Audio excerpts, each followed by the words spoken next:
Baik, selamat pagi semuanya. Eh, Sebelum memulai acaranya, saya akan membacakan tata tertib terlebih dahulu. Yang pertama, peserta wajib menggunakan nama asli sesuai pendaftaran pada Webex Meeting sebagai dasar presensi kehadiran oleh panitia. Yang kedua, peserta diwajibkan untuk hadir dan mengikuti webinar hingga akhir sesi.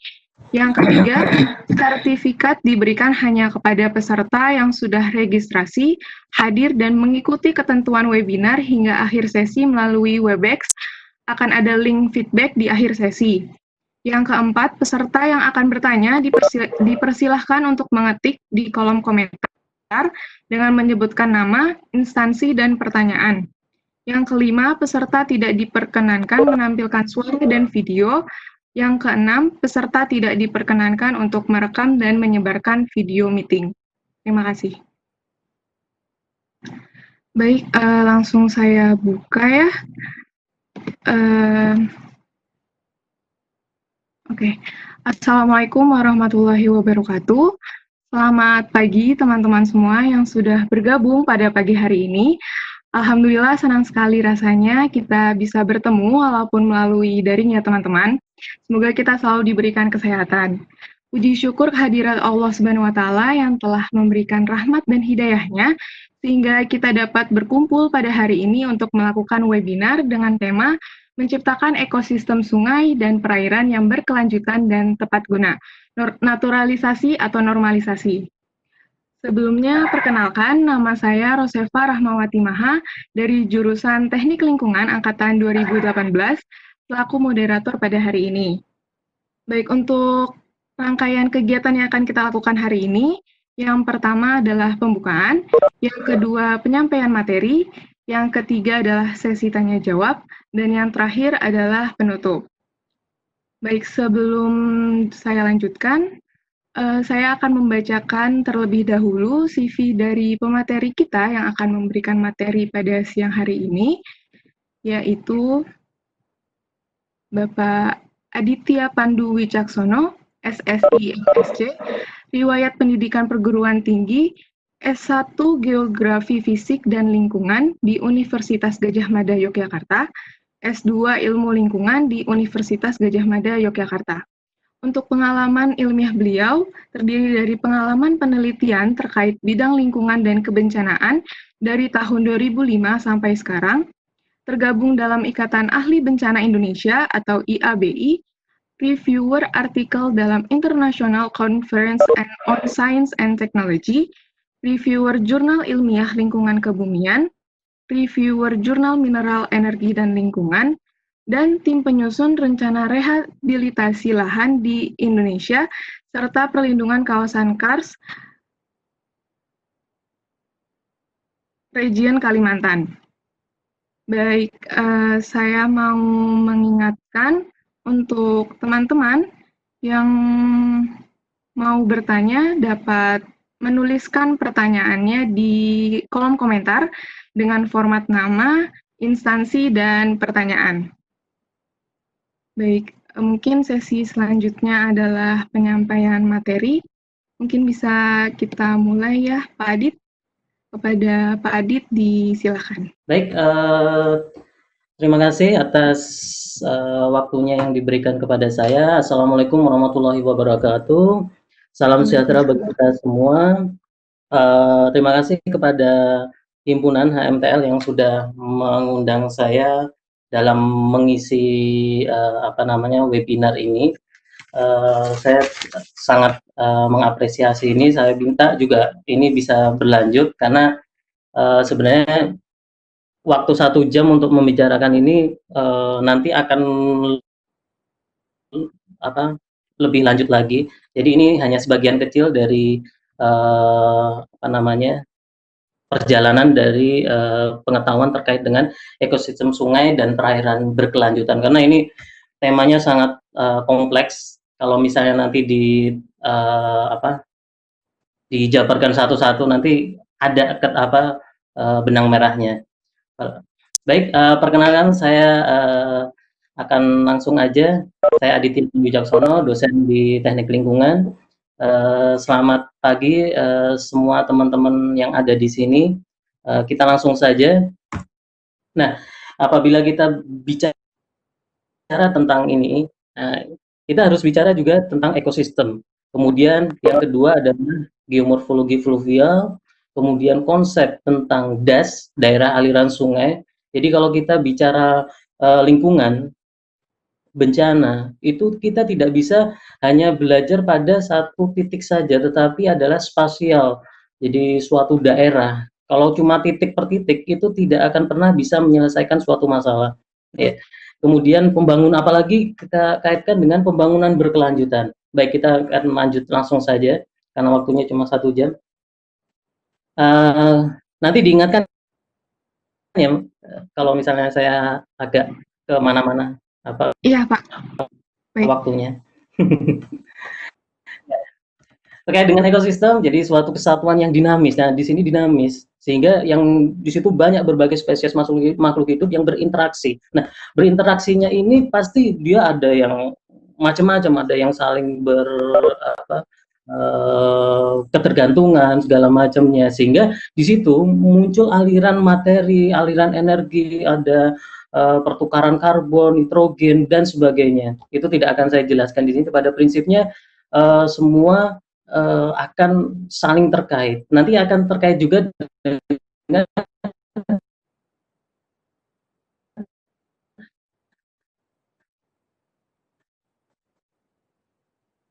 uh, bagaimana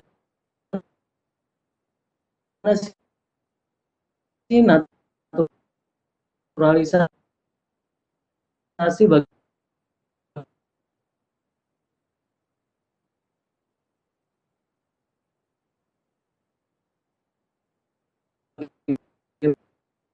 bagaimana normalisasi itu yang bagus yang mana,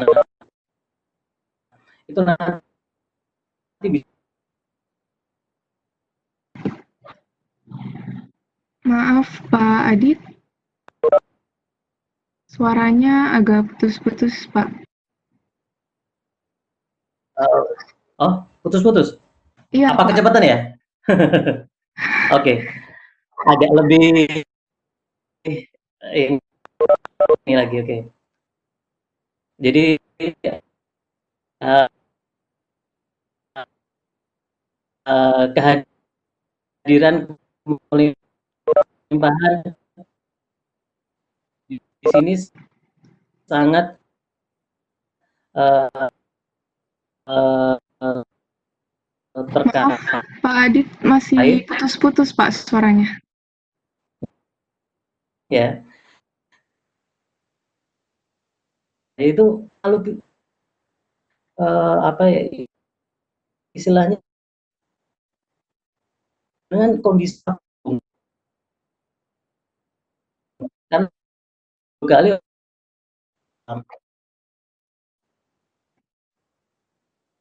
masih putus-putus. Tes tes. Iya, masih, Pak. Halo, halo. Mungkin Masih bisa putus-putus nggak? Ini tadi putus-putus, Pak. Mungkin bisa dimatiin videonya aja, Pak, biar lebih lancar jaringannya. Oke, siap.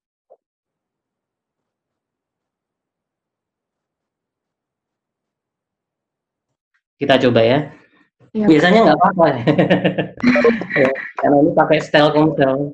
Kalau pakai SPD agak memang agak naik turun. Tapi kalau Telkomsel di sini sepertinya harusnya enggak. ini udah lancar, Pak. Udah ya, oke. Ya. Jadi kita lanjut lagi. Ya. Oh ini udah. Tadi kita kembali ke hakikat manusia. Kita punya pikiran, kita punya apa namanya akal, pikiran dan sebagainya untuk memanipulasi suatu alam. Tetapi kita harus ingat namanya lingkungan itu kita bicara abiotik, biotik dan culture. Jangan sampai hanya berpikir pada teknik dan teknik saja. Ya, ini yang apa namanya menurut saya jadi kurang pas. Masih putus-putus nggak? Nggak kan? Enggak, Pak, udah lancar. Nah ini kalau kita bicara geomorfologi ya, kita kembali ke geomorfologi. Kenapa sih saya bicara geomorfologi? Nah, ini ada kuncinya. Ketika kita bicara sejarah ya, sejarah itu akan terus berulang. Jadi misalnya daerah situ kena bencana banjir misalnya, itu udah dapat dipastikan daerah itu pasti akan banjir pada suatu saat. Nah ini, kalau kita bicara biogeofisik, nah, ini terkait juga dengan kondisi ekosistem. Ketika dia punya uh, kondisi aliran permukaan yang seperti ini, ya, di sini lebar, kemudian di sini menjempit, terus kemudian dia melebar kayak bottleneck itu. Kalau teman-teman udah ada yang ke Karangsambung, nah itu ada yang seperti ini. Pasti dia mempunyai ekosistem yang berbeda, ya kan? Mempunyai apa namanya, sorry, bukan ekosistem. Jadi ada biota-biota yang berbeda. Tetapi kalau kita melakukan sesuatu, misalnya diapain secara teknis, nanti pasti akan berpengaruh pada kondisi keseimbangan aliran energi lah, istilahnya seperti itu. Ada karbon segala macam. Nanti saya akan bicarakan lebih lanjut lagi. Kemudian di sini ada meandering, ya. Meandering di sini kita bicara juga terkait dengan sinositas, apa pelengkungan, pelengkungan di situ. Nah, di sini ada namanya yang zona erosion, ada zona deposisi di sini. Jadi masing-masing akan mempunyai proses yang berbeda, otomatis pasti akan memiliki karakter biota yang akan berbeda. Nah, ini juga kalau kita bicara tentang Oxbow Lake, ini adalah zona-zona banjir sebenarnya. Ya, ketika dia zona banjir ya sudah, tepatkanlah zona banjir itu pada tempatnya. Dalam arti di sini nggak usah perlu nanti kalau kita bicara pengelolaan terpadu, daerah aliran sungai terpadu, ya kalau memang di situ Oxbow Lake, jangan, ya kita sebagai manusia juga punya berpikir, ya walaupun kita memanipulasi alam, tetapi ingat suatu hal, sejarah itu pasti akan terulang. Itu yang jadi pertanyaan. Jogja gempa, ya itu akan terulang. Nah, seperti itu. Jadi akan terulang, tapi dengan kapan dan intensitas berapa itu yang masih menjadi misteri istilahnya. Tinggal nunggu waktu saja istilahnya. Seperti itu. Jadi Ausbolek ini ya kalau memang dia banjir, karena salah siapa kalau di situ ada rumah? Ya, salahnya manusia sebenarnya. Jadi nggak perlu menyalahkan alam lagi. Nah ini kalau kita bisa sejarah banjir besar Jakarta sejak zaman VOC memang seperti itu, hingga seperti ini. Jadi mau di gimana pun akan tetap banjir selama apa namanya, dia punya tren, ya namanya tren. Makanya ketika kita analisis iklim minimal 30 tahun. Nah, itu fungsinya karena tren itu bisa naik, bisa turun. Jadi pelana kudanya bisa kelihatan. Ini lebih enak lagi kalau kita bisa lihat, ya ini namanya Oxbow Lake, dulunya adalah meandering. Meandering itu seperti ini, seperti yang di Bengawan Solo. Dulu Bengawan Solo itu di mana muaranya? Di selatan. Tapi ketika di selatan itu mengalami penganggatan, sehingga dia balik ke daerah utara muaranya. Nah, ketika dia membalikan seperti itu, pasti ada semacam litologi yang keras atau yang lebih apa namanya, resisten, sehingga menyebabkan aliran debitnya akan semakin berkurang. Nah, ketika habitat yang seperti ini pasti dia mempunyai karakter biotis yang berbeda juga. Misal kalau misalnya diluruskan, apa hasilnya? Ya nanti kita akan bahas lagi. Ini baru secara geomorfologi, ya. Ini baru segi tempat, nanti kita bisa lihat lagi di belakang ada. Nah ini masing-masing mempunyai daerah intensitas frekuensi banjir yang berbeda, sama seperti dengan hujan. Dia hujan mempunyai frekuensi kejadian berapa 10 tahunan, 10 tahunan, ada 20 tahunan, ada 30 tahunan dan sebagainya. Ada ini maaf mungkin kurang jelas ya. Di sini misalnya ada pemukiman. Ya kalau misalnya banjir ya jangan salahkan alam, karena alam itu akan mempunyai frekuensi kejadian yang berulang. Nah, ini. Kalau di sini banjir ya jangan teriak-teriak, ya salah kamu di sini. Nah, ini pengalaman saya juga di Sulawesi Selatan, di Kendari waktu itu, dilapori seperti ini, saya asesmen ke sana untuk, pemberian, apa namanya, program, pengentasan banjir. Wah, semangat saya dari Jogja itu, saya waktu itu, ke Kendari sama ke, Papua Barat. Itu Manokwari, semangat sekali saya. Begitu sampai di Kendari, saya nggak semangat. Kenapa? Yang mau saya, apa namanya, kasih program bantuan, itu adalah orang yang sudah mengubah, lahan mangrove itu menjadi lahan pemukiman. Lah, mangrove itu kan jelas itu adalah daerah parkirnya air di muara. Tapi kenapa di situ dijadikan, apa namanya, rumah pemukiman? Ya salah siapa? Oh, salah PLN, Pak. Loh, kenapa? Lah itu listriknya ada, berarti salahnya difasilitasi lah, ya semacam itu. Jadi banyak sekali perubahan-perubahan, lahan. Nanti mungkin berikutnya nanti akan, webinar selanjutnya bisa jadi, pengurangan karbon yang ada di muara. Nanti bisa kita bicarakan lebih lanjut. Itu nanti bagus juga. Karena, di tesis saya nanti, saya sebenarnya ke karbon yang di daratan, itu kehilangannya seperti apa. Tapi nanti di sini ada juga sekilas. Nah ini, nah kalau kita bicara das, ya mungkin bagi teman-teman yang bukan kebumian, itu bisa dilihat di sini. Saya tidak akan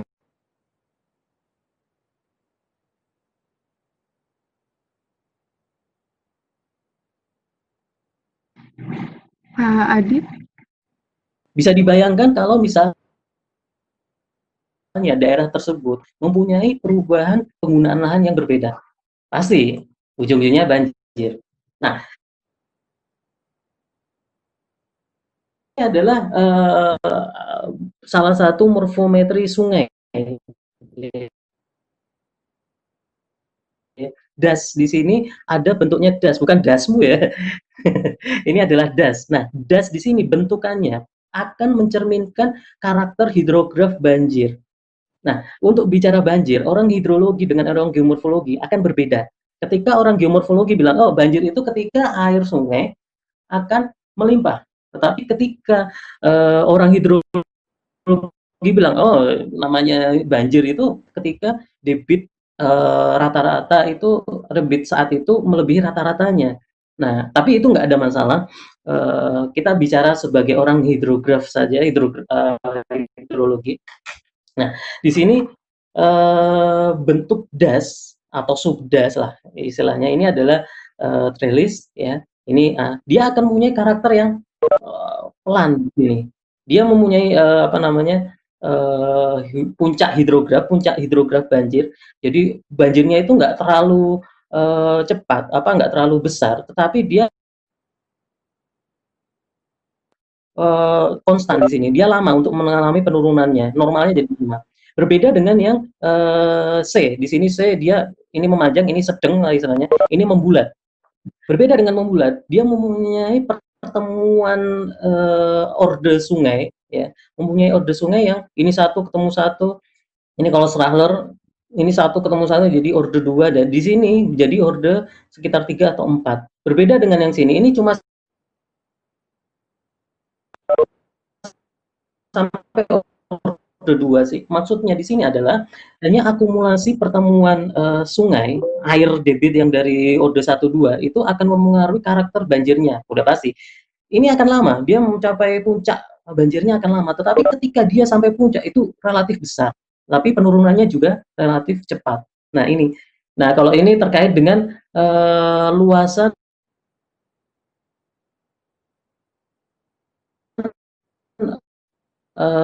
apa namanya? Penerimaan apa namanya? Ini apa namanya banjirnya. Dia bisa meluas sampai seberapa luasannya. Nah, ini akan berbeda. Nah, berbeda lagi kalau di daerah perkotaan dengan daerah pedesaan. Nah, kenapa ya? Pasti teman-teman di sini udah pasti tahu lah, ya. Kalau perkotaan buang istilahnya, ya air langsung dibuang sehingga menyebabkan ini. Nah, hidrograf banjir ini apa namanya, pengukuran debit yang dilakukan di hilir, entah itu di hilir subdas maupun das. Kalau das yang langsung ke apa namanya, ke laut mungkin agak sedikit ke apa namanya, ke atas sedikit, nggak benar-benar di muara karena nanti hasilnya blur biasanya, blur dengan apa namanya, eh, pasang laut sini.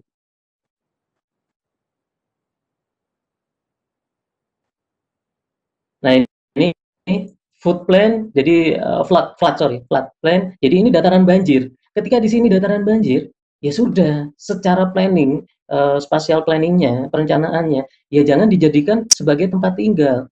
Ya, ini secara teorinya ya, karena dia pasti akan mencapai di sini. Nah, di sini natural levee, jadi apa namanya, di sini terbentuk akibat adalah adanya limpahan-limpahan banjir yang terakumulasi sehingga pembentukan tanggul-tanggulnya diawali oleh adanya banjir-banjir ya akumulasi. Jadi kalau nanti dilihat sedimennya dia akan berlapis di sini. Nah, ini akan menceritakan sejarah banjir yang ada di suatu daerah. Nah, ini kalau kita lihat citra radar, ini acak adul ya, ini bisa dipastikan secara sejarah dia akan mempunyai daerah banjir yang sangat-sangat intensif di sini. Ya. Jangan sampai kita membuat ini kemudian nanti normalisasi jebret, nanti ada pertimbangannya. Nah ini braided river, jadi sungai teranyam, jadi debitnya itu nggak jelas ya, kadang tinggi, kadang rendah, sehingga dia membentuk aliran-aliran acak adul seperti ini. Nah ini contoh di UK ya, nah seperti ini maksud saya. Ini secara geomorfologi ini seharusnya nggak perlu dibuat rumah di sini, ya kan? Karena kita bisa lihat di sini dari hulu ini sebenarnya adalah masih kekuasaan sungai. Kita harus mengembalikan fungsi dari ekosistem sungai itu sebenarnya. Dari yang sekian itu menjadi sekian, yang jadi istilahnya selokan yang sekian. Itu tidak akan pernah bisa menyelesaikan masalah karena apa? Yaitu ya untuk mungkin bisa 10 tahun, 20 tahun nggak apa-apa karena ternyata siklus banjirnya itu ada 50 tahunan, bisa jadi. Nah, ini yang terjadi ya. Ada banjir bandang di sini. Hancur-hancur ya kan. Sehingga kita harus mencermati kalau kita mau teknis, oh kita mau teknis tapi harus kita pelajari ini fungsinya geomorfologi, applied geomorfologi. Nanti bisa ada applied geomorfologi. Nah, itu saya orang hidrologi yang menyesuaikan dengan geomorfologi sehingga applied-nya jauh lebih apa namanya tidak sekedar kacamata orang geomorfologi tapi nah kalau kita bicara tadi dari judul panitia ada pembangunan berkelanjutan. Nah kalau kita bahas satu persatu pembangunan itu apa? Nah ini usaha untuk mengubah kondisi alami sesuai dengan kebutuhan dan istilahnya aku punya uang berapa, pengenku mau beli apa yo, sakarepku ya, terserah saya. Mohon maaf kalau yang bahasa apa nggak bisa bahasa Jawa, saya lupa ya. Ini usaha untuk mengubah kondisi, terserah saya. Namanya sifat dari manusia itu adalah yang istilahnya dalam tanda kutip serakah, sehingga apapun yang saya mau, saya pengen sini selama saya punya uang. Tapi di dalam apa namanya konsep berkelanjutan di sini adalah konsep pemenuhan kebutuhan yang mempunyai ide keterbatasan. Ide keterbatasan itu apa? Karena di situ ada paradigma orientasi ke depan. Jadi kalau kita mau mengubah, kita harus mikir ke depan itu seperti apa. Jangan sampai asal apa namanya mengubah suatu lahan. Nah ini proses perubahan di situ sangat penting sekali sehingga di dalam pembangunan berkelanjutan itu bagaimana membangun, mengelola pertumbuhan ekonomi, mohon maaf itu tipe kelestarian alam dan keadilan sosial. Nah ini A, B, C itu penting sekali, ya kan? Jangan cuma ekonomi saja, sosial saja itu nggak bagus, ya. Pasti yang akan di apa kesampingkan jadi apa yang tidak di pedulikan adalah di lingkungan, biasanya seperti itu, ya. Terus adanya tarik-menarik, perebutan prioritas, terus ada, eee apa namanya, eee konflik kepentingan ini menjadi, kelihatan nantinya. Ini kemudian kita titik berat menyeimbangkan adalah pembangunan berkelanjutan yang menguntungkan hijau dan adil. Hijau dan adil ini sangat sulit sekali ya untuk dikembangkan, ya, karena kita masih mengacu pada sekedar pembangunan, pembangunan dan pembangunan. Seperti kita mau buat, ibu kota baru ya harusnya tahu sejarah ibu kota baru seperti apa. Ini saya tidak akan berkomentar di situ. Nah, ini ada sedikit, gambaran terkait dengan, bagaimana perbedaan naturalisasi dan normalisasi. Silakan. Ada suara ya? Iya Pak. Iya Pak, ada Oke. suaranya. Sip. Jadi ini ilustrasi, sungai, bagaimana kita menciptakan space, ruang yang lebih untuk air itu sendiri, karena memang secara ini itu punya wilayah air ya. Jadi kita jangan merebut hak dari air tersebut kalau kita tidak mau diganggu ya. Alam jaga kita, kita akan jaga alam, alam jaga kita. Nah, ketika dilakukan normalisasi itu biasanya ini ketika di sini normalisasi itu identik dengan pembangunan bronjong, apa segala macamnya diluruskan, itu akan menyebabkan hidrograf alirannya akan semakin cepat hilang. Tetapi di situ akan mengakibatkan biota-biota sungai yang asli di situ. Kalau misalnya di situ ada, kalau di ilmu lingkungan itu bisa dibilang ada nilai ya, nilai suatu biota, nilai penting itu hilang di situ. Ya, di sini dan ketika di sini buat bronjong segala macam seperti yang di Code misalnya, itu hanya tunggu waktu saja sebenarnya. Kenapa? Karena tidak diimbangi dengan penguatan bronjongnya. Misalnya dulu Code nggak seperti itu, tapi ketika di bronjong, oh bagus banget ya, wah nggak banjir segala macam. Tapi pada tahun 2 tahun yang lalu terjadi longsor segala macam. Kenapa? Karena di sekitar bronjongnya itu bebannya akan semakin besar karena masyarakat nggak tahu bagaimana memanfaatkan daerah-daerah yang memang itu adalah kekuasaannya dari sungai. Kita lanjutkan. Nah ini kita cenderung mempersempit daerah tersebut. Ketika itu mempersempit ya jangan salahkan alam. Wah ini karena apa badai tropis misalnya. Nanti ada. Bagaimana kita mengkonekkan natural flood plain tadi? Jadi kita spasial di sini. Kalau bisa adalah batasannya adalah das. Nah, karena ada das hulu, hilir, tengah. Nah, ini. Ketika di situ memang daerah banjir, ya ngapain dibuat pemukiman? Nah, dibiarkan secara alami dia banjir di sini. Daripada ketika kita membuat normalisasi ini buat bronjong, ini justru akan mengakibatkan ini.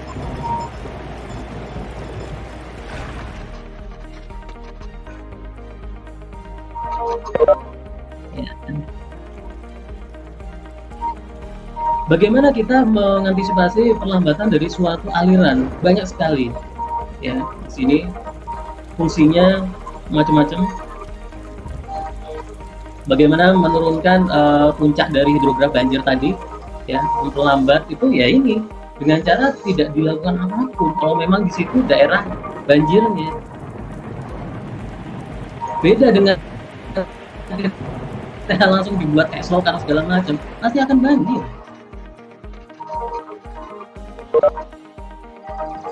Nah ini natural sedimen ya. Kalau memang di situ sedimen bisa memperlambat proses aliran, kenapa jangan ditambang misalnya?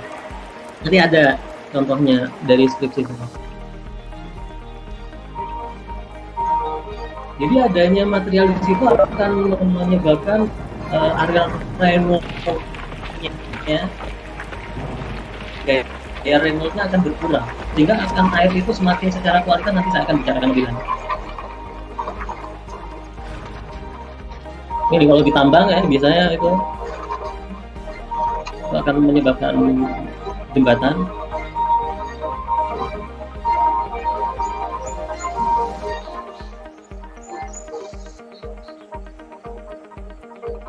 Nah ini, maksud saya di sini adalah spasial distribusi spasial dalam melihat kacamata, ya, kacamata normalisasi atau naturalisasi itu kacamatanya adalah kacamata spasial. Kita nggak bisa menempatkan daerah per daerah saja, tidak bisa. Kita harus spasial, kita harus menghubungkan dari mengkonekkan antara hulu, tengah, hilir. Dan itu tidak bisa diatasi secara administrasi, karena batas administrasi beda. Kecuali kalau dulu waktu zaman cerdas nggak mungkin. Oh sorry. Nah di sini ini apa namanya skripsi saya waktu S1 terkait dengan kualitas airnya. Nah kita lihat di sini saya penelitian di Daserang, Kulon Progo, itu daerahnya ada yang lurus, ya, mencerminkan misalnya kita umpamakan lurusnya itu adalah yang sudah dinormalisasi, dengan yang bermeander, yang punya sinusitas yang sangat tinggi. Nah di sini, nah ini penelitiannya saya mengambil 20 sekitar 20 titik sampel. Yang di 20 titik sampel itu saya ambil untuk BOD sama DO-nya.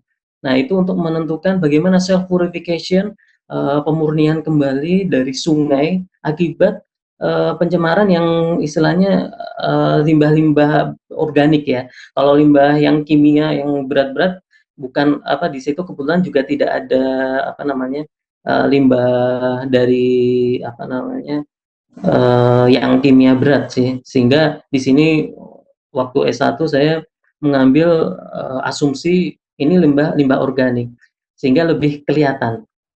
Di sini ada sinotisitas sangat lurus, agak lengkung. Di sini sangat lengkung. Dari sini, ya, melengkung ternyata dia mempunyai apa namanya tingkat pemulihan, ya. Di sini ada pencemarannya. Dia mempunyai tingkat pemurnian yang relatif berjalan, tetapi masuknya limbah, jadi limbahnya itu non point source, jadi ini banyak sekali limbah-limbah yang masuk. Jadi setiap ada limbah yang masuk saya ambil juga sampelnya. Ini begitu turun dia agak sedikit naik, turun dia sedikit naik, ya. Padahal dia di sini tidak dilakukan proses apapun di situ. Jadi secara alami saja. Fotonya mohon maaf belum saya tampilkan, tapi secara apa namanya morfometri, yang pertama dia melengkung. Melengkung itu akan memperkaya oksigen, DO, dissolved oksigennya itu akan memperkaya di situ. Kemudian ini apa namanya material dasar dari sungai itu yang batunya relatif kasar, ya, relatif kasar, itu ada yang gede, ada yang kecil, jadi macam-macam, sehingga ketika air itu terkena itu turbulensinya sangat besar.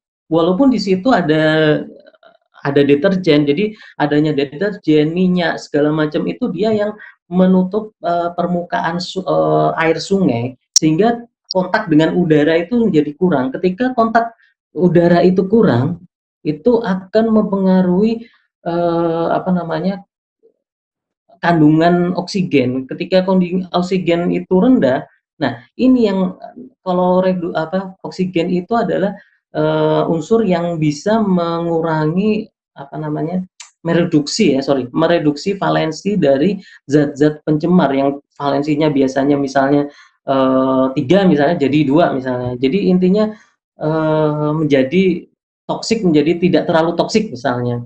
Seperti itu. Nah, ini dari 20 titik itu dia macam-macam di sini. Jadi ada naik turun tergantung dari input ininya. Beda dengan yang lurus, yaitu lurus biasanya dia akan cenderung turun terus, ya, karena di sini tidak ada apa alirannya itu laminer, enggak terjadi turbulensi yang lebih besar jika dibandingkan dengan yang ada di sini. Turbulensinya sangat besar di sini. Beda dengan yang ada di sini. Ini udah juga mendekati hilir. Saya tidak terlalu ke hilir, karena kalau terlalu ke hilir semakin tenang semakin kacau juga, karena nanti akan pengaruhnya dari laut ya, pantai selatan di sini. Sehingga saya tidak terlalu ke muara.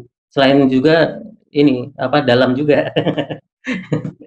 Istilahnya seperti itu. Oke, ini dari skripsi saya. Nah, untuk dari ini erosi. Jadi erosi ini dari tesis saya. Dari tesis saya kita bisa lihat ini sebelum banjir.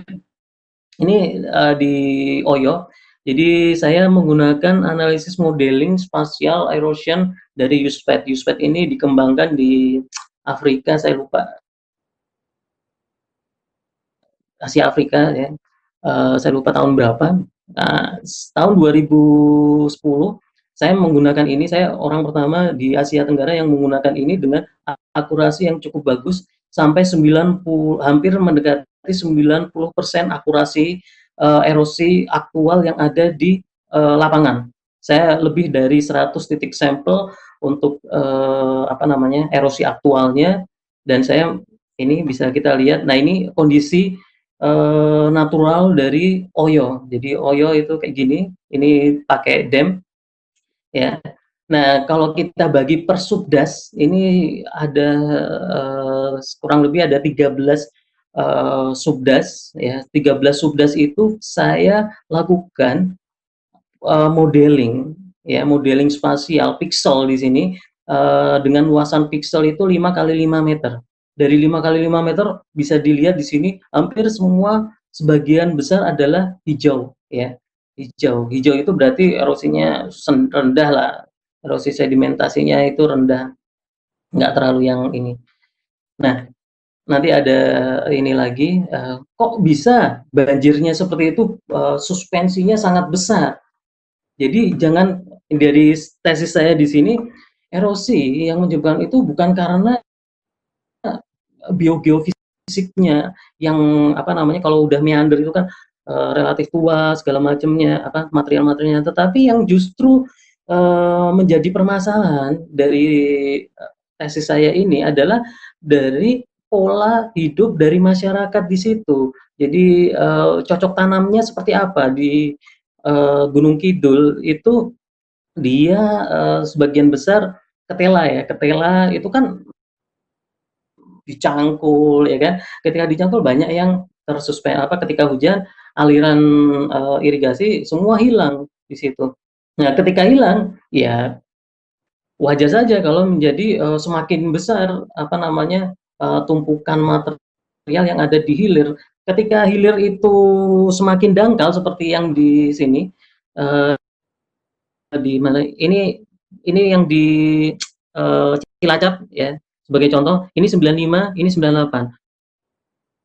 Pendangkalannya cukup ekstrim ya, pendangkalannya cukup ekstrim. Ya, ketika pendangkalan ekstrim pasti di sini banjir. Ya. Di sini mencerminkan namanya erosi itu adalah mencerminkan dari degradasi lahan yang ada di suatu das. Ini bisa dibayangkan hanya 3 tahun, padahal ini ada muara ini itu hulunya itu yang ada di Banjarnegara. Ya, Banjarnegara, kemudian ada yang waduk apa yang untuk PLTA. Nah, ini hilirnya. Bisa dibayangkan kalau misalnya PLTA itu pendangkalannya cukup banyak, listrik kita akan semakin berkurang. Padahal itu listrik Jawa Bali. Sudirman apa ya namanya, saya lupa. Ini ya, kembali ke di Oyo ini. Nah, ini jangan selalu menyalahkan alam, tapi ternyata ini saya menggunakan statistik dalam menentukan faktor yang paling berpengaruh dalam suatu daerah ini terjadinya erosi. Ternyata bukan apa namanya, bukan alamnya, bukan hujannya saja, tetapi manusia itu lebih berpengaruh di situ, karena ya nanti ada tambang segala macamnya. Ya, kemudian di bencana, nah ini banjir bandang ya, curah hujan tinggi ya kan, kita udah tahu lah. Jadi pada prinsipnya das yang mempunyai karakter banjir bandang itu sebenarnya sudah bisa kita lihat dari geomorfologinya, sehingga kita bisa melihat itu apa namanya, secara kasat mata lah. Jadi sebelum kita melakukan perencanaan planning, sebenarnya kita bisa melihat itu, oh ini karakternya banjir bandang ini. Itu nanti kalau saya bicara karakternya gimana, nanti lebih panjang lagi, nggak bisa. Ya, nanti selanjutnya aja. Jadi semoga panitia bisa ini lagi. Kemudian di sini adalah keseimbangan ekosistem das ini sangat apa namanya diperhitungkan. Ya. Kemudian banjir kiriman ya. Ini bahasa-bahasa jurnalis ya, banjir kiriman. Pada prinsipnya ya banjir ya karena hulunya itu jelek lah istilahnya. Nah ini tidak mampu menampung air hujan. Nah ini kita sudah apa hulu di situ kita harus bisa melihat connecting-nya tadi yang saya bilang. Connecting-nya seperti apa? Nah itu. Jadi di sini Jakarta ya, Bogor sebagai hulunya sehingga perlu ada apa namanya perbaikan yang ada di hulu. Nah, di hulu nanti kita sebagai orang kebumian kita bisa memperbaiki itu teknik lingkungan kita. Kemudian keseimbangan, nah ini perlu. Jadi tapi saya pernah ikut webinar Prof. Josafat itu ternyata pe pendangkalan yang di muara di Jakarta itu sebagian besar bukan malah dari Bogor tapi malah dari Bandung. Itu dilihat dari Cita satelit. Itu nanti kita akan apa gampang. Nah, ini kalau kita bisa lihat di Bantul ya, kita lihat di sini ya, daerah-daerah yang memang ini potensi banjir ini karena memang daerahnya meander. Ya maklum karena di situ ada pengurangan debit lebih lambat. Ketika di situ hujannya lebih besar ya pasti di situ banjir. Nah, tetapi jangan sampai ketika di sini banjir, kita mendirikan rumah di situ ya, di sini. Jadi kalau yang di sini ini adalah subdas celeng. Nah, ketika di sini subdas celeng ini adalah karakter dari banjir bandang yang ada di sini. Saya pernah melakukan penelitian di sini ya, nanti bisa di saya tapi kalau saya bicarakan di sini nggak fokus di banjir bandang. Nanti lebih lanjut lagi waktunya nggak cukup. Ya, kemudian tanah longsor. Nah, ini sekali lagi tadi karena adanya terutama di tebing sungai ya, longsor tebing sungai. Nah, ini tidak lepas dari adanya meandering ya. Ketika kita mau menormalisasi, senang pasti diluruskan semua, tapi apa yang terdampak? Pasti yang akan terdampak adalah biotiknya itu. Nah, ini sebagai ini video bagaimana kita pengurangan material di sungai, aliran apa material dasar dan tambah di sini terjadi tanggal 28 November 2017 di situ terjadi badai Cempaka. Ya. Sebenarnya badai Cempaka itu nggak terlalu signifikan dibandingkan dengan waktu kemarin sebelum corona ini Jakarta sempat banjir ya. Ini tercatat di curah hujan itu hanya 200-an per hari. Walaupun itu udah cukup besar ya. Tetapi dilihat per jamnya itu nggak ada yang lebih dari 30 apa 50 ya per jamnya sebenarnya. Tapi karena hujan itu terjadi sepanjang hari hampir 24 jaman dan sebelumnya juga hujan sehingga terjadi akumulasi penangkapan sehingga di situ terjadi banjir yang cukup besar. Ini pada rontok dan adanya subsiden yang terjadi di kawasan kas di situ. Saya sebagai pemerhati kas juga sangat takjub dengan kejadian-kejadian yang sekarang. Ya. Ini kita lewatin saja. Ya, kemudian di sini dari efek manajemen. Nah, di sini konsep flood management. Nah, ketika di situ misalnya apa namanya ada meandering segala macam, ya udah dilakukan pelimpahan saja untuk memperlambat aliran untuk supaya tidak cepat menuju ke hilir. Seprinsipnya kalau di sini ada daerah yang bisa dilimpahkan, ya udahlah dibuat namanya pintu apa itu istilahnya embeng apa embung misalnya di sini untuk pelimpahan dari sungai yang ada di sini, sehingga tidak langsung ke hilir, ya. Jadi memperluas daerah tangkapan air. Bukan berarti hanya tangkapan hujan saja, tetapi tangkapan dari sungai tersebut. Kalau memang di situ layak untuk dijadikan, memang secara sejarah itu adalah dataran banjir, ya. Kalau di rumah saya juga, kalau berdasarkan peraturan saya nggak masuk, ya, nggak masuk bantaran sungai, tetapi secara sejarah saya yakin di tempat saya itu adalah bantaran sungai. Tetapi kalau secara peraturan enggak, karena saya lebih dari 100 meteran dari sungai. Ya. Ketika di sini hulu itu banyak sekali tampungan-tampungan di sini dan apa namanya, secara stabilan lerengnya pun di sini bagus, ya kenapa tidak gitu loh. Sehingga hidrograf banjirnya itu akan semakin lambat.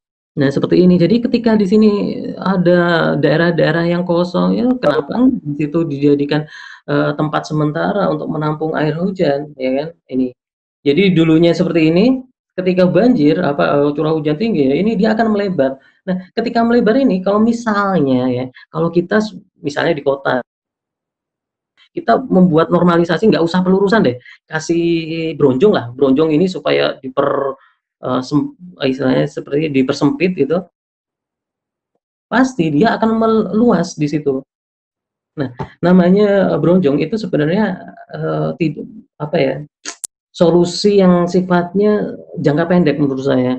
Karena ketika apa namanya, banjir ini kita harus lihat lagi, tadi kembali lagi frekuensi kejadiannya itu berapa tahunan. Nggak sekedar asal buat bronjong aja gitu, asal meluruskan aja. Enggak semacam itu, enggak semudah itu, Bro. Istilahnya. Tadi ada video kan, ini misalnya ini ya cukup di sini diperkuat supaya tidak terjadi erosi misalnya, tapi di sini bisa banjir. Sini alhamdulillah kalau di sini bisa tempat banjir misalnya, semacam itu. Sehingga misalnya di sini daerah hilir, sini ada perkotaan itu nggak akan pernah apa namanya, melampaui dari situ. Ini belum dihitung, ini baru banjir saja, belum dihitung kehilangan karbon. Ya. Ini tesis saya sebenarnya kehilangan karbon akibat erosi dan banjir, ya, yang hilang itu berapa sih sebenarnya. Nah, padahal karbon itu ketika di dalam tanah itu akan sangat bagus, tetapi ketika dia sudah mulai teremisi, nah apa, gerakan massa tanah, gerakan GRK, rumah kaca. Nah ini di Purworejo tahun sekitar 2005. Nah ini banjir, bisa dibayangkan sumurnya sama ketinggian air sumur dengan ketinggian air apa apa ini namanya, jumblang, jubleng atau apa ini, ya tempat pembuangan itu sama. Ketika itu sama berarti semua air yang di sini sudah bercampur dan ini pasti apa namanya, jelek. Waktu saya di Oxfam itu ketika ada banjir, bagaimana caranya saya untuk memodifikasi untuk memperoleh air bersih dengan cara sumurnya dibikin sumur tapi dibuat semacam apa namanya, metode supaya air yang ada di permukaan ini tidak masuk ke aliran air tanah itu yang nantinya kita akan sedot sebagai sumur. Nah, solusinya dan di sini hubungan sebab akibat terjadinya banjir. Nah ini, tadi saya bilang di sini tata guna tak terserasi, persentase aliran permukaan. Di sini terjadi perubahan alih fungsi. Dari penelitian saya, banyak sekali alih fungsi lahan yang kemudian tidak diimbangi dengan bagaimana suatu lahan itu fungsinya tidak terlalu terlampaui. Misalnya bikin pemukiman, perumahan yang ada di Sleman misalnya. Bikin di Sleman tanpa ada persapan, sama aja bohong karena di sana hulu, ya kan. Nah, otomatis semakin apa namanya, resisten, semakin impermeable suatu ini, pasti akan menyebabkan aliran debit permukaan. Nah, kalau teman-teman punya rumah segala macam, cobalah dari atap rumah itu ada aliran, di bawahnya itu kalau bisa ada tanah, ada apa itu, sehingga masih ada yang bisa diserap oleh tanah. Bagaimana kita menanam air hujan? Nah, di sini, dulu saya 2000 sekitar 2016 di SDM provinsi mengatakan, ini apa namanya, kita harus menanam air hujan, tetapi kebijakan pemerintah waktu itu gini, apa namanya, pengurangan, yang bisa ditolerir dari, penurunan air sungai sumur, itu kalau nggak salah 30%-nya. Misalnya 60, kedalaman 60 yang bisa ditolerir 20 meter, bayangkan 20 meter, kalau masih 20 meter pengurangannya ya, bukan kedalamannya tapi pengurangannya, itu masih santai lah istilahnya. Kalau saya sebagai orang ini nggak bisa kayak gitu, karena ini bukan hanya terkait dengan air tanah saja, tapi ketika 20% itu hilang, berarti ini kan menjadi aliran permukaan. Nah, ketika jadi aliran permukaan, ya kalau di daerah yang terlampaui itu adalah alami. Kalau di situ pemukiman, sama dengan yang Bantul 2018, 2009, udah 2018 awal, 2019 awal ya, 18 akhir, 19 awal, itu seperti itu hasilnya ya.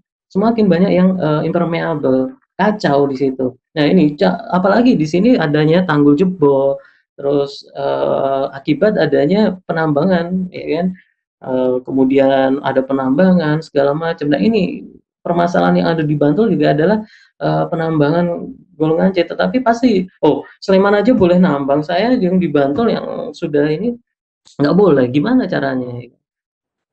Nah, ini kemudian ada pembuangan sampah. Saya tahun 2009 Jakarta itu saya, wah, ngelihat sungai di Jakarta itu ada kasur apa segala macam. Saya beruntung sekali, saya bangga dengan Jogja ya. Wah, nggak ada kayak gini kasur terapung di sungai segala macam. Tapi 2018 akhir waktu itu banjir, sedih ya. Ya orang teman saya di BPBD Bandung mengatakan, "Mas, kita panen hujan itu." Oh, panen hujan panen banjir ya? Bukan, panennya adalah panen sampah. Ternyata Jogja yang 2009 saya 2007, 2008 saya ke Jakarta itu saya melihat, sampah kasur segala macam itu, membanggakan Jogja sebagai kota pelajar, baguslah istilahnya.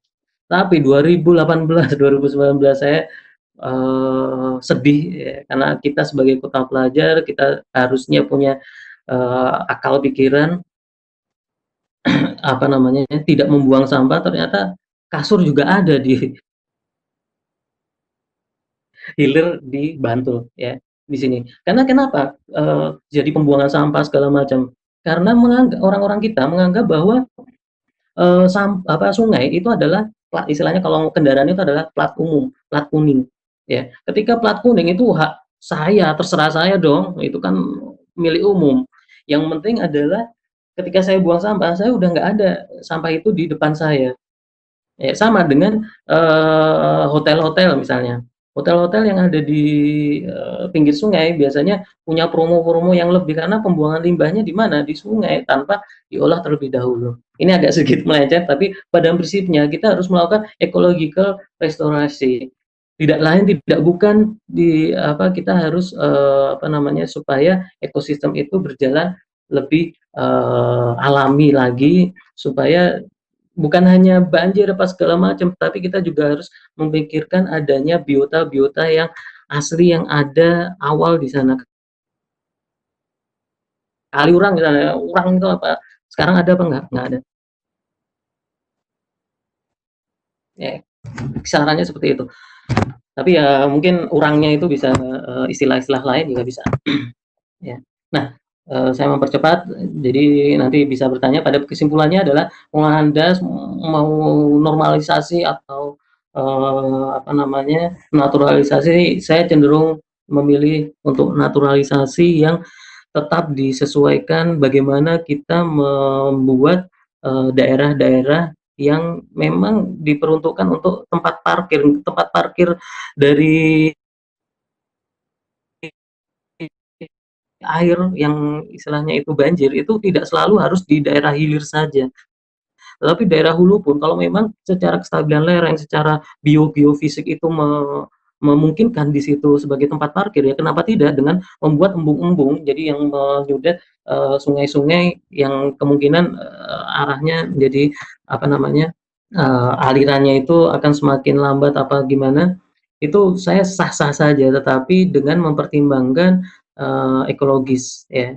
Kalau membuat embung-embung saya masih sedikit apa, memberi rekomendasi, tapi kalau untuk embung-embung untuk reklamasi segala macam sebenarnya saya tidak setuju. Kenapa? Karena ya namanya ditambang pasti terjadi lubang-lubang. Dengan adanya ini embung, embung itu kalau menurut saya adalah bullshit lah, ya.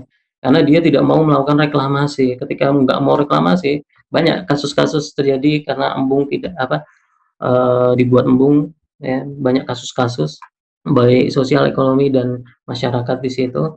Sehingga di sini perlu adanya pengelolaan terpadu, ya.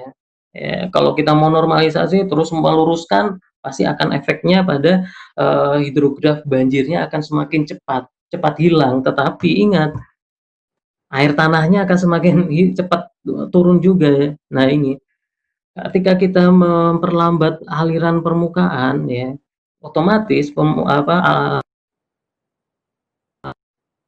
air tanah, air bawah tanahnya itu akan jauh lebih terisi. Ketika itu panen air hujan, wah ini akan menjadi suatu proses yang sangat sempurna menurut saya, daripada kita menormalisasi, mempercepat air itu hilang dari daratan ke laut. Padahal di laut itu juga apa namanya, kalau misalnya di situ isinya cuma nutrien-nutrien ya, unsur karbon segala macam yang bisa digunakan untuk makanan fitoplankton, zooplankton. Tetapi kalau ini isinya kasur,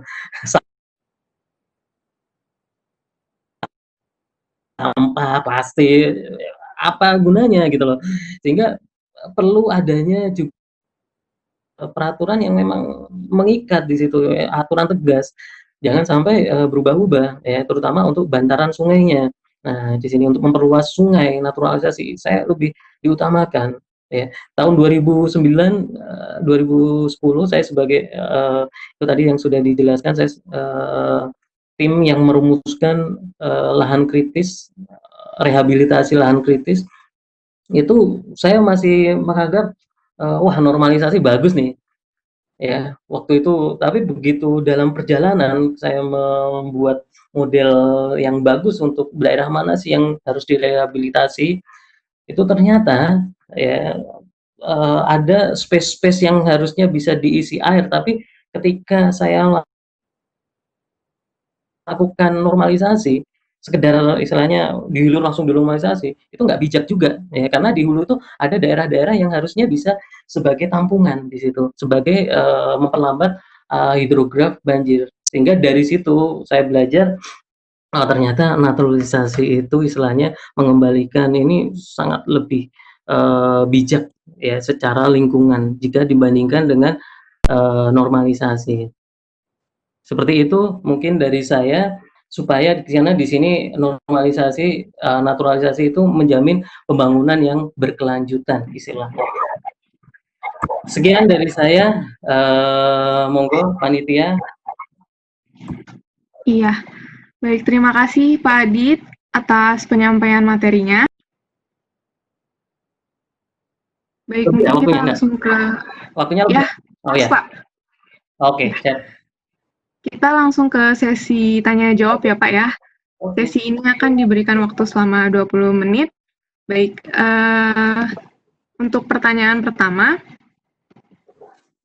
bagaimana menyikapi pembangunan yang tidak sesuai dengan kondisi geomorfologinya dan sudah terlanjur masif pada area sepadan sungai, dan bagaimana solusinya? Baik, Bapak mungkin bisa dijawab. Langsung jawab? Ya, langsung dijawab. Oke, berarti pembangunan yang apa tidak sesuai geomorfologi ya? Ya. Oke, pembangunan yang tidak sesuai dengan geomorfologi. Jadi berarti jangan hanya sekedar, normalisasi ya. Normalisasi boleh, tadi seperti yang tadi ini, pada prinsipnya bagaimana, mengurangi aliran permukaan itu, kita istilahnya menanam air hujan. Ketika kita menanam air hujan, bisa kita memperluas daerah banjir. Tapi kalau menurut saya pembangunan yang tidak sesuai geomorfologi ini di sini berarti daerahnya udah terlanjur misalnya jadi pemukiman misalnya dan di antara bantaran sungai misalnya ya kan.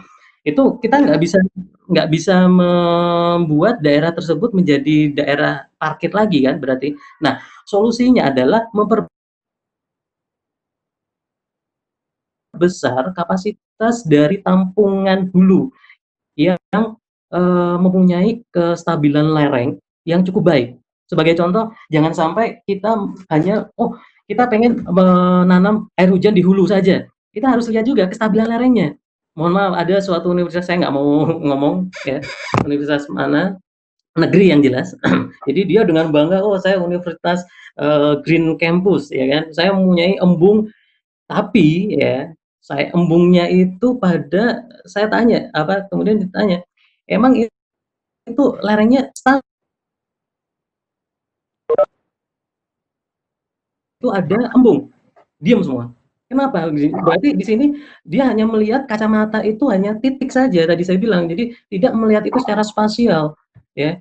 Kita hanya mempentingkan, oh yang penting di sini harus dibuat kapasitas air hujan supaya lebih banyak ini tanpa memperhatikan kestabilan lerengnya karena banyak sekali seperti yang di contohnya Banjarnegara misalnya. Itu bukan embung sih, tapi dia membuat, kolam ikan ya. Ketika tahun 2015 akhir, itu terjadi longsor yang cukup besar, itu disebabkan karena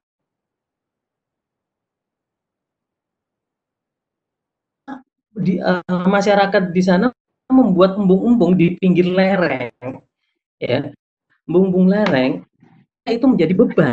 Sama seperti kalau kita bikin bronjong ya, bronjong itu sebenarnya tadi saya bilang hanya berdasarkan waktu saja, tinggal nunggu waktu. Kenapa? Karena bronjong itu juga mempunyai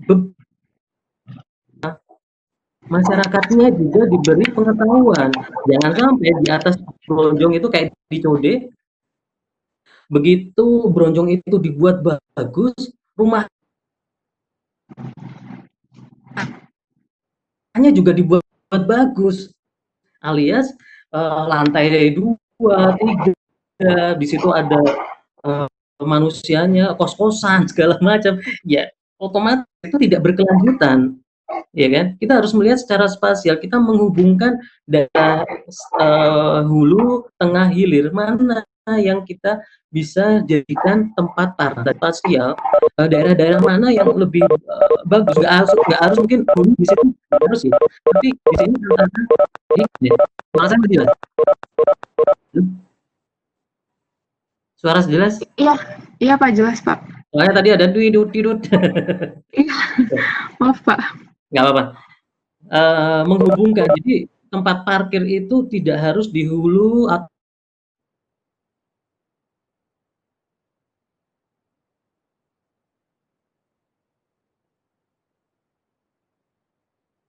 di tengah, di hilir misalnya. Itu kita harus menghubungkan secara spasial dari aliran sungai yang bisa jadi embung lah misalnya itu.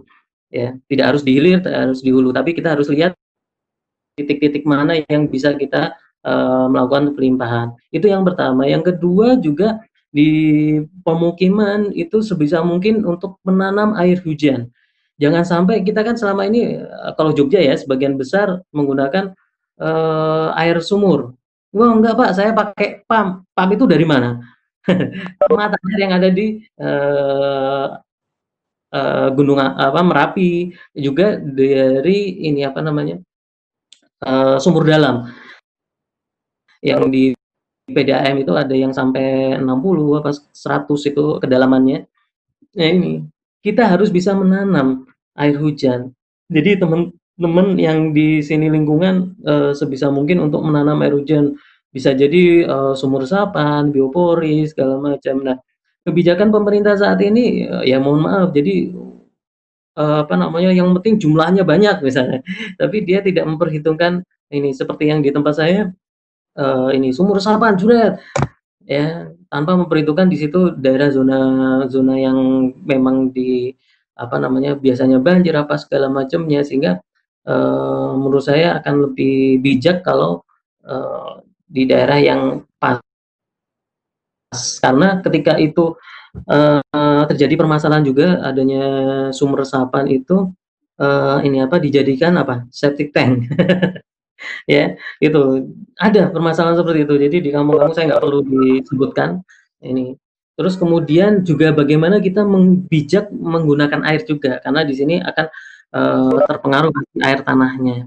Jadi menurut saya, win-win solution-nya itu kita harus menghubungkan dari hulu, tengah, hilir, mana yang bisa kita lakukan pelimpahan dan, sebisa mungkin, kita menanam air hujan supaya, apa namanya, apa namanya, menjadi lebih pas. Jadi jangan sampai, oh hanya normalisasi saja yang diiniin, tapi, naturalisasi itu juga sangat penting karena di sini, eee, biota juga harus diperhitungkan di situ. Ya mungkin dari saya di situ, ada lagi mungkin ya? Monggo. Ya, baik untuk pertanyaan kedua, bagaimana cara pemilihan konsep naturalisasi atau normalisasi itu tepat sesuai dengan kondisi daerah sekitar sungai, seperti kasus yang ada di DKI yang sampai saat ini belum terselesaikan? Ya, silakan. Ya, oke kalau kita bicara, Jakarta, kita tidak lepas dari proses geomorfologinya memang tempat air ya. Jadi iya, memang itu harus dari hulu, tengah, hilir itu harus connecting-nya benar-benar harus kuat. Kita lihat di Bogor aja sudah banjirnya seperti itu, apalagi di, Jakarta. Sehingga memang, perlu ada kebijakan yang ini, apa namanya, yang menyeluruh. Karena masing-masing kementerian pun punya ego sektoral masing-masing. Misalnya yang menentukan sungai misalnya, oh ini dari, PU, SDM, apa, PU. Dari balai besar. Balai besar menggunakan batasan itu sebenarnya bukan batasan das, tapi batasan, wilayah sungai. Wilayah sungai dan das itu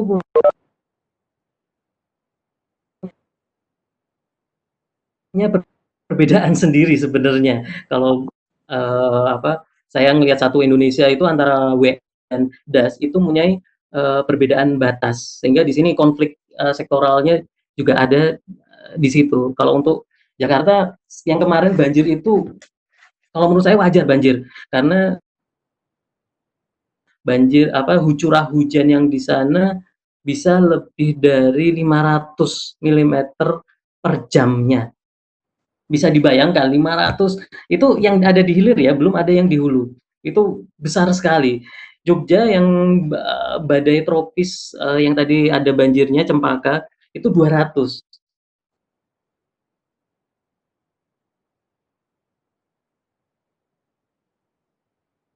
per hari tapi, per hari. Bisa dibayangkan. Itu tempat ya. Memang dilihat dari kebijakan ibu kota memang harus pindah, ya karena memang apa, ibu kota negara juga, seperti itu. Jadi mungkin, saya tidak terlalu mendalami yang di Jakarta, normalisasinya seperti apa, tapi pada prinsipnya, selain jadi pengentasan dari banjir itu jangan hanya di normalisasi saja, tapi mengaktifkan, embung-embung yang ada di hulunya. Karena saya ada waduk apa gitu ya yang waktu zamannya Jokowi sama Ahok itu sempet mau diaktifkan kembali, saya nggak tahu, prosesnya sekarang seperti apa, tapi itu adalah salah satu, apa namanya, usaha yang menurut saya cukup bagus, itu mengembalikan, zona-zona peresapan air di situ. Tapi, kita lihat juga, apa namanya, daerahnya seperti apa. Ya mungkin, normalisasi yang seperti apa, tapi secara geomorfologi memang sudah tempat banjir, saya kira perlu adanya usaha yang lebih intensif lagi menurut saya dari hulu, tengah, hilir itu supaya connecting. Kembali lagi adalah connecting dari suatu daerah supaya itu sinkron, pengelolaan gas itu supaya terpadu, jangan hanya fisiknya saja apa segala macam, tapi sosialnya, utek kayak menungsane juga harus diperbaiki. Jangan sampai buang sampah. Seperti Jogja yang kemarin saya tadi ceritakan, Jogja yang punya identik dengan kota pelajar, yang punya otak yang harusnya, cerdas, ya jangan salah, bencana itu undang-undang kebencanaan itu lahir dari otaknya orang Jogja, kalau kalian pengen tahu. Ya, bukan saya sih, bukan saya. Waktu itu, senior-senior saya, Pak ET, almarhum Prof. Sudibiatto, segala macam orang-orang UGM itu lahir dari situ. Jadi sangat ironis sekali, saya sedih sekali ketika 2018, 2019 saya BPBD Bantul, konfirmasi ke saya, kita panen sampah, bahkan kasur yang sudah tidak terpakai, itu sangat tidak bijak. Mungkin, itu jadi memang harus terpadu, jangan hanya mementingkan normalisasi. Normalisasi bisa, boleh, kalau memang itu sangat, tadi misalnya, oh di situ udah terlanjur ada pemukiman, ya sudah dinormalisasi, tetapi jangan sampai kita mengurangi daerah, apa namanya, resapan, daerah yang harusnya kesempatan air itu bisa parkir di situ, nggak harus di hilir, jadi bisa di tengah, bisa di hulu. Nah ini, kita harus mencari, daerah mana. Nah, seperti itu mungkin jawaban saya. Baik, Pak. Lanjut ke pertanyaan ketiga ya, Pak. Oke. Dikarenakan faktor C atau kultur sangat penting dalam pengelolaan lingkungan. Apakah terdapat opsi solusi bagi pemerintah ketika akan menormalisasi sungai, termasuk pengurusan, harus berkonflik dengan masyarakat yang tinggal di bantaran sungai atau daerah rawan tersebut? Baik, Pak. Mungkin bisa dijawab. Oh, ya. Kita bicara konflik, ya, konflik. Nah ini, di bantaran sungai memang ya pemerintah sebenarnya gini, saya terus terang nggak sekedar menyalahkan pemerintah ya, karena kebijakan-kebijakan itu, ini, misalnya di bantaran sungai, daerahnya memang daerah kumuh misalnya. Jadi, rumah-rumah yang ada di bantaran sungai secara kacamata orang bencana ya, dia mempertinggi, kerentanan dia untuk terjadi bencana banjir. Karena itu daerah air. Kenapa? Misalnya Jakarta, itu kan banyak pemukiman-pemukiman kumuh yang mempersempit wilayah sungai istilahnya. Nah, mungkin cara dari pemerintah untuk bilangnya normalisasi itu adalah memperlebar, sungai supaya air hujannya itu. Nah, kalau masalah konflik, itu sebenarnya sudah ada, win-win solution dengan membuat ini, apa namanya, rumah rumah susun, ya, rumah susun, di Jogja lah, di Jogja itu ada beberapa rumah susun yang diperuntukkan bagi, masyarakat yang, tergusur, dalam tanda kutip tergusur. Tapi, kita bisa lihat tempatnya di mana. Rumah susun itu tempatnya juga di bantaran sungai juga. Ini yang jadi, pertanyaan saya juga loh, solusi ini ada permasalahan dengan memecahkan masalah dengan masalah baru. Kenapa? Karena ketika dia bangun rumah susun, pertama dia, di, rata-rata yang saya lihat itu di bantaran sungai juga, itu yang pertama. Terus yang kedua, rumah asal itu tidak dilakukan, kayak, apa namanya, penggusuran misalnya. Jadi kamu dapat rumahmu tak ambil tapi, diganti rusunawa. Karena secara hak sebenarnya bantaran sungai memang, aturannya untuk yang di kota berapa persen segala macam itu sebenarnya harusnya adalah milik pemerintah, tapi lagi-lagi pemerintah itu belum tegas ya, terhadap, ini, apa namanya, penguasaan lahan sebenarnya. Karena hak milik, beda dengan yang di luar negeri itu kan hak istilahnya hak pakai ya. Jadi semua kebijakan pemerintah, saya maunya gini untuk kepentingan masyarakat luas, pasti akan diberikan hak ini ke beda dengan kita hak pakai. Jadi makanya kita harus ganti rugi, kalau nggak ganti rugi gelut ya. Jadi harus dianalisir dengan adanya win-win solution. Sebenarnya rumah itu sebenarnya sudah win-win solution, tetapi harusnya yang terjadi karena rumah yang asli itu tidak diapa-apain, sehingga mereka ada yang memang pindah di rusunawa, tapi ada yang tetap menghuni di rumahnya itu dan rusunawanya itu untuk disewakan, untuk dikontrakkan. Nah ini yang jadi masalah dari masyarakat itu juga perlu dibenarin. Maksudnya saya di situ adalah ya jangan selalu menuntut, tapi kita juga harus sadar diri posisi kita sebagai masyarakat makhluk sosial yang di dalam interaksi dalam suatu ekosistem kita saling bergantung, saling apa ya saling menguntungkan lah. Jangan sampai kita hanya menjadi parasit saja. Jadi mungkin perlu ada sosialisasi yang lebih dulu jika dibandingkan penggusuran, karena ya itu tadi kalau penggusuran asal menggusur ya pasti ada konflik ya. Tapi pasti adanya konflik penggusuran segala macam,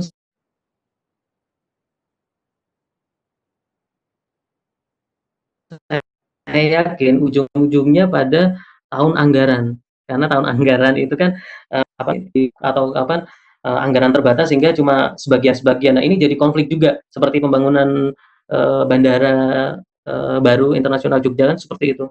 Ya, tapi itu tidak dipaparkan alasannya, dan yang untung juga ini, jadi di situ pasti ada konflik. Tapi saya kira itu tidak akan menjadi masalah kalau kita sama-sama sadar sebagai makhluk sosial di dalam suatu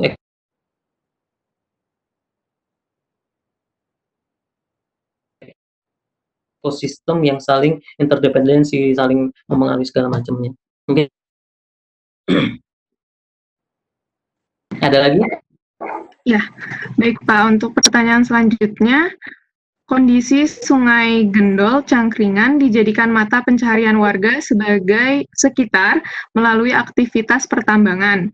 Pertanyaannya, apakah dari pengelolaan sungai, naturalisasi atau normalisasi bisa dimanfaatkan untuk membuka lapangan kerja atau meningkatkan ekonomi masyarakat sekitar sehingga bisa mencegah penambangan liar? Dan adakah peraturan yang mengaturnya? Oke.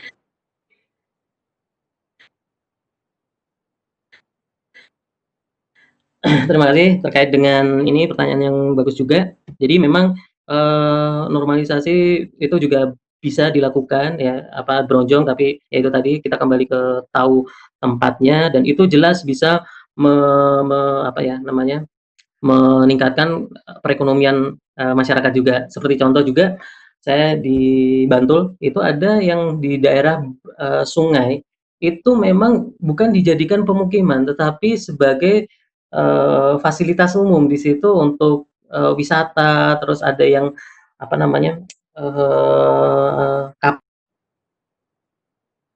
kapal-kapal gitu untuk sekedar untuk mengitari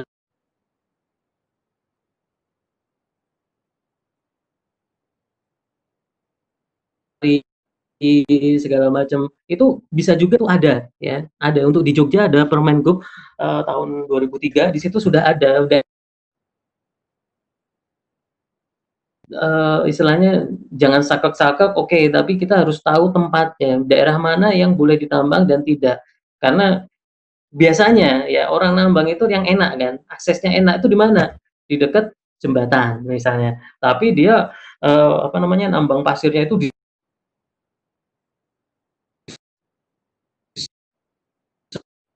disedot. Nah, disedot itu kan prosesnya sangat lama.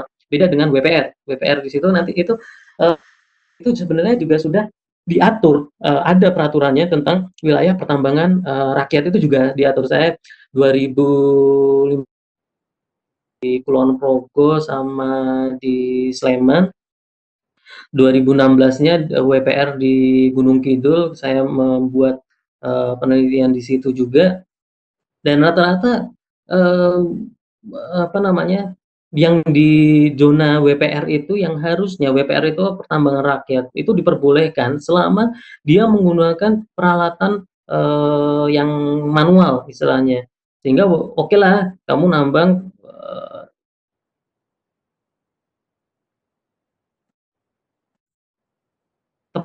tepat posisinya itu pas, tapi ya jangan lakukan secara elektronik segala macam, karena nanti pakai bego segala macam itu akan mempercepat proses. Nah, itu nggak boleh. Itu ada aturannya. Jadi kita juga mereview beberapa titik di zona WPR yang kemudian ini sebaiknya dicabut izinnya dari apa namanya, existing penambangannya ini sudah tidak sesuai lagi dengan peraturan yang ada di WPR. Itu ada. Itu 2015-16. Yang di Bantul juga seperti itu. 2015 kalau mengerjakan, dan waktu itu hasilnya blur, saya nggak bisa membaca itu menjadi kebijakan yang bagus. Nah, berbeda dengan waktu yang di Sleman, Kulon Progo sama yang di Gunung Kidul, kita bisa memaparkan, oh ini WPR-nya bisa dilanjutkan atau tidak, karena reklamasinya dikaitkan juga cadangan bahan materialnya, ya entah itu di sungai, entah itu di bukit, ya penambangan batu istilahnya. Sehingga tetap kalau di Jogja ada peraturannya yang lebih detail jika dibandingkan dengan provinsi yang lain. Provinsi yang lain tidak secara detail terkait dengan kerusakan lahannya. Itu belum, sejauh ini saya belum melihat yang lebih detail daripada pergubnya DIY. Mungkin di situ dari saya. Ada lagi? Ya, pertanyaan terakhir ya, Pak. Boleh. Hampir rata-rata Mau lagi das di Oh iya, Pak. Iya. Hampir rata-rata das di Pulau Jawa ini banyak yang telah mengalami kerusakan sehingga banyak terjadi bencana alam seperti banjir. Pertanyaannya, Gimana? Tadi apa? maaf Pak, saya ulang. Hampir Gitu. rata-rata das di Pulau Jawa ini banyak yang telah mengalami kerusakan sehingga banyak terjadi bencana alam seperti banjir. Pertanyaannya, bagaimana memanajemenkan das agar das dapat berjalan dengan baik atau berjalan sesuai dengan fungsinya lagi? Apakah dalam penerapkan manajemen tersebut dapat dilakukan dalam waktu yang singkat? Oke. Kembali lagi ke apa namanya, konsep dari ecological tadi dan dihubungkan dengan das ya. Nah, pengelolaan das terpadu sebenarnya nanti bisa mungkin ada sesi lebih lanjut yang terpadu itu sebenarnya apa, karena kompleks sekali ya. Yaitu di situ tadi berkelanjutannya di situ, karena di situ tidak bisa mak bedunduk kalau dalam istilah Jawanya tuh, mak bedunduk itu simsalabim abracadabra itu selesai jadi itu bagus, nggak bisa. Itu butuh proses karena di sini adalah manusianya ya. Dari perjalanan penelitian saya, itu semua itu faktor pemicu yang paling dominan dalam kerusakan itu bukan alam, bukan, "Oh ini karena hujan apa ekstrim, oh terjadi apa namanya,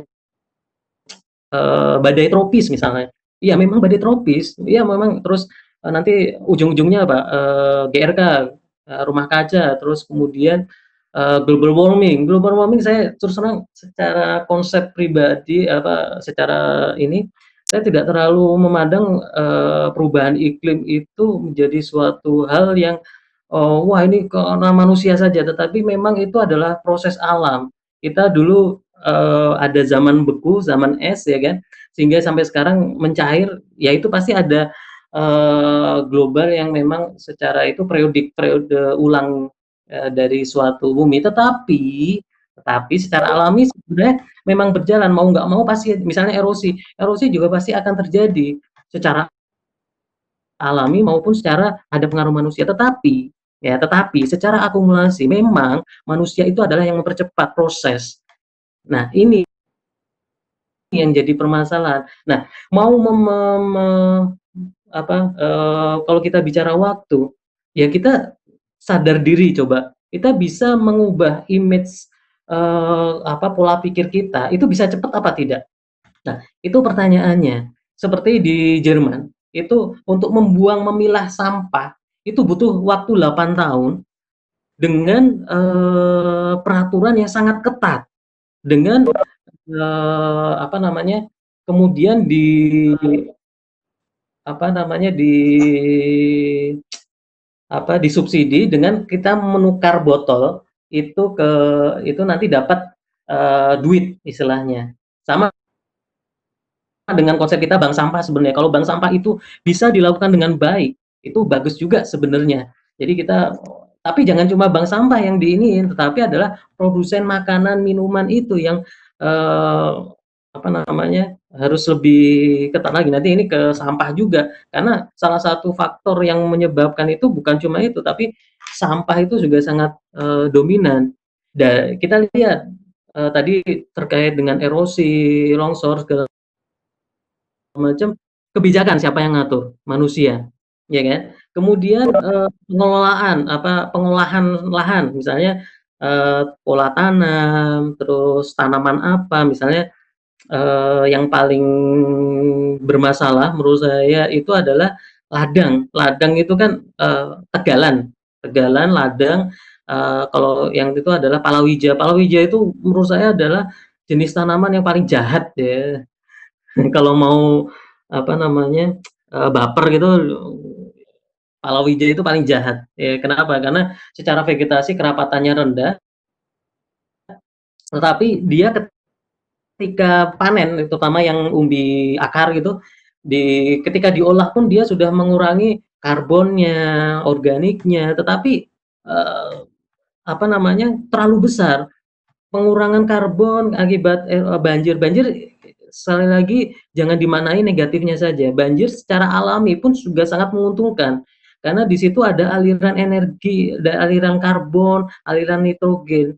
Jadi dari hulu yang tertransport ke daerah hilir. Kalau nggak ada banjir, daerah hilir itu nggak akan, subur, ya. Subur terus itu nggak akan, karena itu ada semacam, aliran energi yang itu tidak bisa dilihat, "Oh ini hulu, oh ini tengah."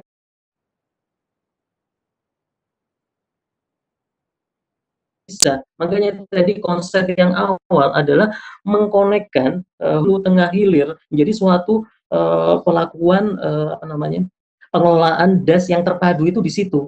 Bukan hanya hulu, tengah, hilir, tetapi isinya, ekonominya, politik, segala macam, itu perlu, waktu menurut saya. Karena lagi-lagi kita kembali ke, diri kita, apakah kita bisa mempercepat proses itu. Kalau kita tidak bisa mempercepat proses, ya jangan harap itu akan terjadi lebih cepat, ya kan? Apalagi pemerintah misalnya mau kebijakan, "Oh nggak boleh rumah di bantaran sungai." Boleh nggak dia punya kebijakan? Boleh, tapi akan kembali lagi ke, pemerintah sendiri. Kenapa? Karena dia mengizinkan adanya, bangunan. Dia nggak berani ketika, "Oh bangunan ini udah dibangun." Oh nggak kemudian karena, IMB-nya istilahnya itu nyusul istilahnya, ada, ya. IMBB, izin membangun itu nyusul, ada. Tapi dia nggak berani, "Loh, nggak sesuai, bongkar." Nggak berani, ya. Karena lagi-lagi, ya kayak gitulah. Ya, saya nggak mau bicara lebih lagi, karena itu lagi, pemerintah pun tidak konsisten di situ, ya. Coba di pajak itu, pajak Sleman, itu di mana tempatnya? Segala macam, banyak daerah. Terus kemudian kalau yang di Jogja itu di aliran di bawahnya pajak itu yang di dekat, Carrefour, sekarang Transmart, itu dulu saya melihat itu daerah, dataran banjir yang sangat luas, tapi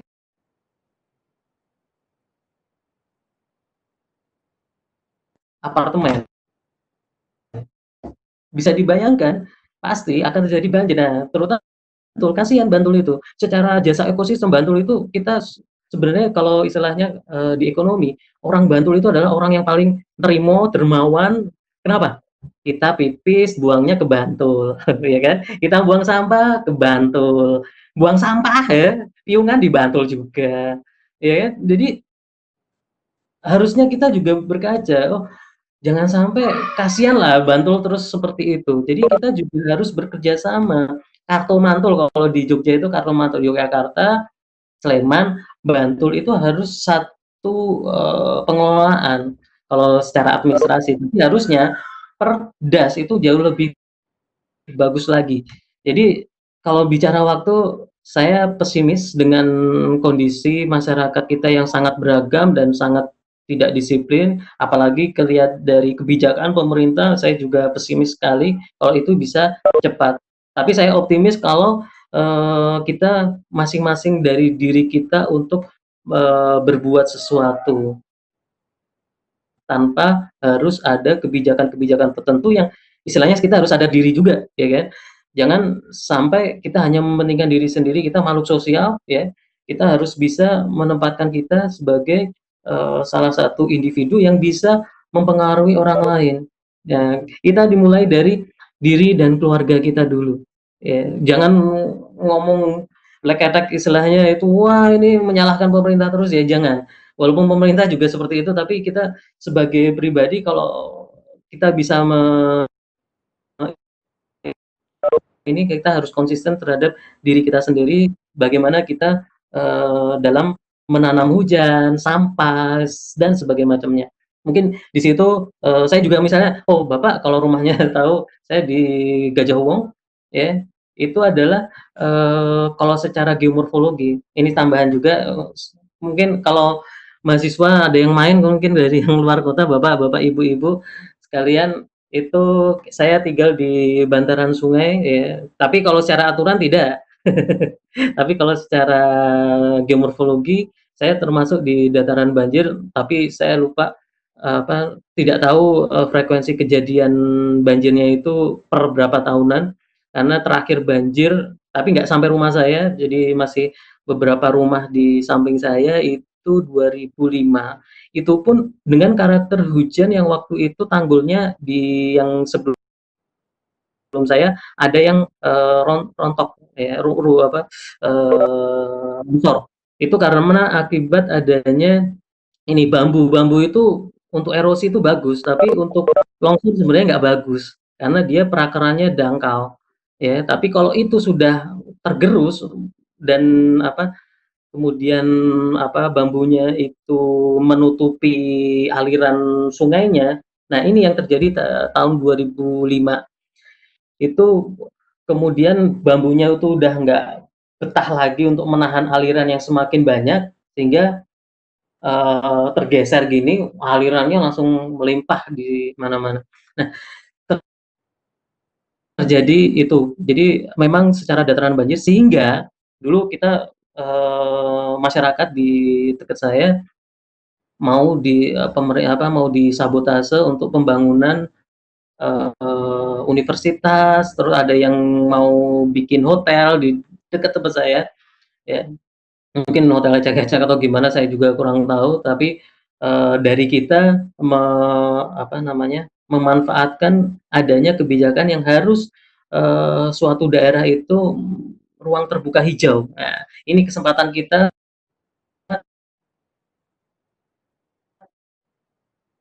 karena tanah itu masih tanah abu-abu ya. Jadi kita secara ini wilayah kita punya, kita tahu wilayah yang abu-abu mana, itu kemudian kita melakukan, suatu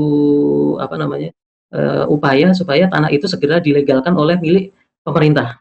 Ya kalau mau untuk pribadi ya iso-iso juga, tapi di sini, kita untuk kita segera melegalkan tanah itu milik pemerintah. Di sini adalah Pemkot ya. Kemudian dari dana ketika lahan itu udah menjadi milik Pemkot, Pemkot berhak untuk melakukan sesuatu. Nah, kita punya kesempatan waktu itu RTH, nah sekarang jadi, taman, Taman Edukasional Gajah Wong Educational Park. Teman-teman kalau mau main habis corona aja ya, kalau corona ya nggak usah yang bergerombol. itu silahkan saja. Itu dulu lahan banjir ya, sering banjir di situ. Tapi saat ini udah tidak. Kalaupun dia banjir, di situ sudah ada biopori, udah apa segala macamnya, sehingga bisa digunakan sebagai tempat parkir ketika eh,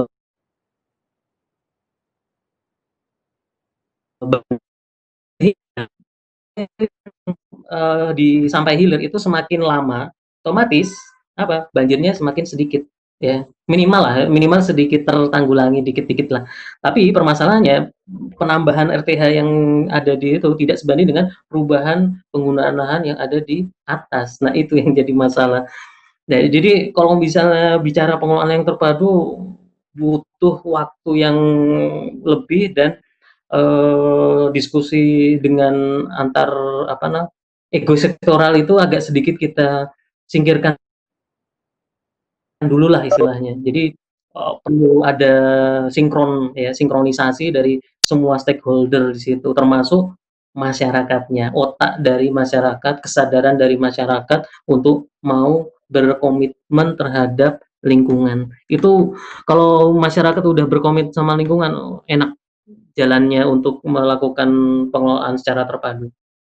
Ya, mungkin itu dari saya. Baik, terima kasih Pak Adit sudah menjawab pertanyaannya dari beberapa teman-temannya ya.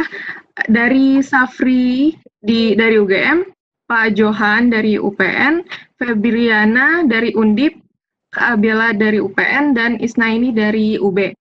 Baik, sebelum kita mengakhiri webinar kali ini, saya akan menyimpulkan sedikit penyampaian dari materi Pak Adi tadi. Simpulannya adalah, pengelolaan ekosistem das yang kurang baik dan layak dapat memperbesar potensi terjadinya bencana banjir pada daerah di sekitar das tersebut. Pengelolaan das yang tepat harus disesuaikan dengan kondisi geografis daerah tersebut yang dapat memberikan manfaat secara berkelanjutan, baik bagi lingkungan maupun masyarakat setempat.